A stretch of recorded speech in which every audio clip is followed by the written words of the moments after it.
छोरी तबाना ही खुला खाए खाए कर तार दम बाटे फूला। ए राजा छोड़ा ना चोली के छोरी तबाना ही खुला खाए खाए कर तार दम बाटे फूला। सुत न हे तू आज भर के पतारा जागल बताओ बोल हम कैसे रोकी हे बताओ कैसे होकी भतार तोहरा भइले बकोकी हे बताओ कैसे होकी भतार तोहरा भइले बकोकी।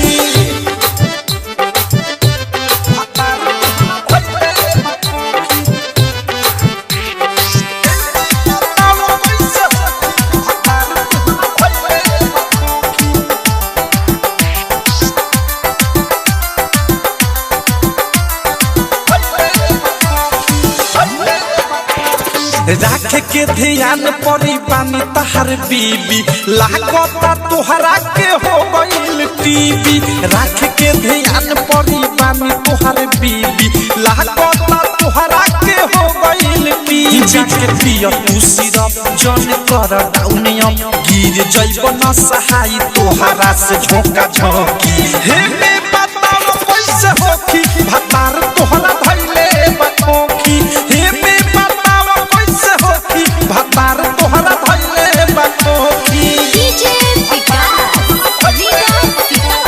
डायमंड रिकॉर्डिंग स्टूडियो चौहान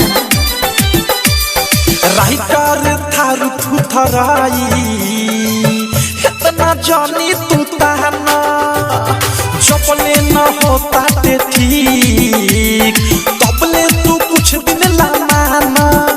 जानी प्रेमिया भेष अनुराग या मुकेश मिसाइल सुबोध सुई के नोख जानी घोटी हे बताओ कैसे होकी भतार तोहरा भइले बकोकी हे बताओ कैसे होकी भतार तोहरा भइले बकोकी। चोली के छोरी तबाना ही खुला खाए खाए कर तार दम बाटे फूला।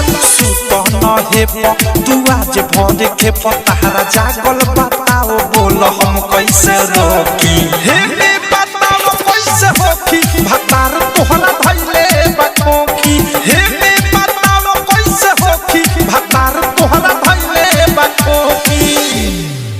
आरसीएम म्यूजिक न्यू ऐप अभी डाउनलोड कीजिए हमारे गूगल प्ले स्टोर से और पाए भोजपुरी लोकगीतों का एक से बढ़कर एक ऑडियो वीडियो सॉन्ग बिल्कुल मुफ्त।